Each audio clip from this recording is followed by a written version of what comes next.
Hi everybody, welcome back to my channel. My name is Bisoye. If this is your first time tuning in, guys, you are welcome. Thank you so much for stopping by, and if you're a returning subscriber, it's always a delight to have you come back to watch my videos. So guys, for those who are new, my name is Bisoye. I'm a Nigerian and I live in Johannesburg, South Africa. I share my life experiences about beauty and sometimes about food. Food related videos, you can also find that on my channel. So guys, today the reason for this video is a follow-up to one of my previous videos about a draft that was released a while back, and as of the 2nd of February 2022 we have the new updated list that has been gazetted. So you need to know whether your occupation or your skills fall under any of the category that has been mentioned in that list. So you'll find this information on the Department of Home Affairs website. You'll find a lot of occupation that was on the 2014 Gazette is no longer in this new one, the 2022 Gazette. Obviously we expect things to change because skills have changed with the whole pandemic that eats the world. Like, we know things have changed, skills have changed, the way people have worked has changed, and the skills that people need even in this day and age has also changed. The Minister of Home Affairs has assessed what skills are needed in South Africa and what skills are they expecting or they would like foreigners or foreign nationals to bring into the country. So I'll put a link in my description. There's a link there that would take you directly to where you find the critical skills list. In the 2014 list, there was in that Gazette they did a lot of groupings. So for example, under the business, economics and management studies, you find certain roles that are the critical skills that are needed and what the requirements are and the professional body. So for engineering as well, you'll find a list of a series of skills that are needed. So they did a lot of groupings that okay, for engineering, everything falls under this category. For business economics, certain things fall under this category. For education, certain things fall under this category. For ICT, you find a series of skills that are listed under that heading, ICT. But for the new one, there's no grouping, it's just a list of the skills that is needed, the description, the minimum requirements, and the professional body that you need to be affiliated with. In the new list, I think it's just everything is different. If I'm a financial investor, what requirements is needed for my occupation might not necessarily be the same that is listed for the next person's occupation. So far, what has been given to us is sufficient to know what is it that is expected from you. On this new list, you'll find that there are 101 occupations that have been listed, and on the draft that I mentioned, we had 124 occupations that were listed on that draft. They fine-tuned it or taken out what is no longer necessary and made it 101. So now on this new list, you will find the occupation code, the occupation name, the description, the minimum qualification required, and then the statutory professional body. Under the minimum qualification required, you'll find whether you need a national certificate, or you need a diploma, or you need an advanced diploma, or you need a master's degree or a PhD. They've also listed the NQF level that you require together with the qualification that is needed. So if you are a national certificate, it needs to be an NQF level 4. If you are a national diploma, you have an NQF level 6. If you're advanced diploma, NQF level 7. If you are doing a postgraduate studies, and like a postgraduate diploma is NQF level 8, your master degree is NQF level 9, and your PhD degree is NQF level 10. For you to check what NQF level is, if you maybe are in doubt anything, also go to the SAQA website. That will really help you. And SAQA is the South African Qualification Authority. They actually verify what level your qualification matches with the level of education here in South Africa. So you can check out their website, put in the qualification you have, or put in the qualification you have. You're able to check the NQF level that you fall under, so you know what NQF level you are. The SAQA website is also on the description below.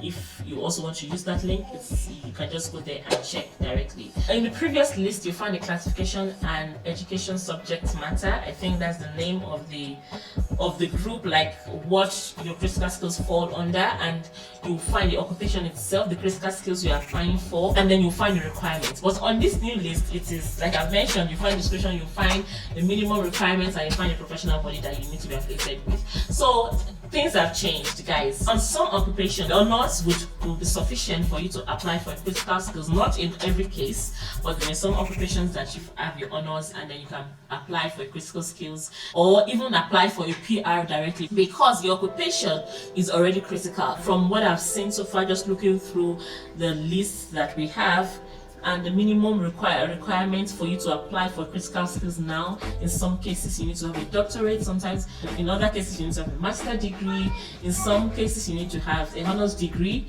and so it all depends on what your occupation is at the end of the day. Just the 2014 Gazette, when you have your critical skills now, you can go and apply for your PR.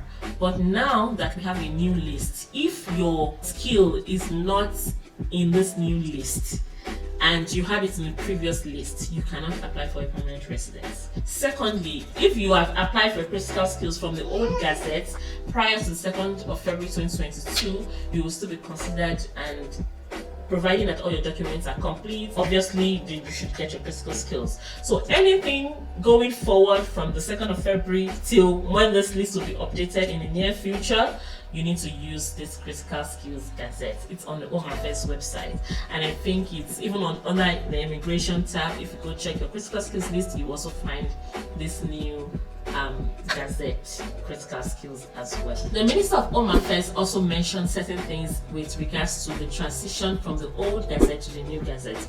He said any critical skills work issued in terms of the 2014 list for a determined period shall continue to be in force and effect in accordance with the terms and conditions under which it was issued, but may only be renewed in terms of the 2022 list provided that the applicants meet the prescribed requirements in the 2022 list. Applications already submitted to Home Affairs prior to 31st January 2022 shall be processed in terms of the 2014 list, including any appeals arising out of such appeals. No new applications in terms of the 2014 list shall be accepted with effect from 01 February 2022, except for those applicants who had already secured an appointment at the Visa Application Center or South African High Commission prior to 01 February 2022. The holder of a valid critical skills visa issued in terms of the 2014 list may apply for a permanent residence from the date upon which he or she qualifies to apply. A critical skills visa is a work visa. The department will no longer issue a 12-month visa to applicants who have not secured or received an offer of employment. All applications in terms of the new 2022 list must be supported by a solid job offer or offer of employment. So guys, when I say things have changed, you can see from these 5 points that a few things, there have been a few changes here and there. So if you add from the 2014 Gazette, you apply for critical skills, you are a current critical skills holder and you want to renew your visa maybe after a 5-year period of which they have granted you the critical skills. If your skill is not in the new Gazette, you can't renew it. If you don't have a valid job offer, you cannot renew it. So you don't have a valid job offer, but you fall under the critical skills category, but then they will give you a 1 year just because you don't have a job offer, just to allow you that window period of if maybe you want to secure a job or you want to whatever you want to do within that 1 year before it expires. Now it's no longer valid. You need to have a job offer along with your critical skills application. Applicants who submit applications that reference post-qualification experience as contemplated in the regulation 24(4)B should submit additional proof of vetted working experience verified by a reputable institution such as the MIE. So you may want to check that out. MIE is a trusted partner in South Africa and conducts background checks for international organizations and professional bodies. Post-qualification vetting from other global providers such as Sterling will also be accepted.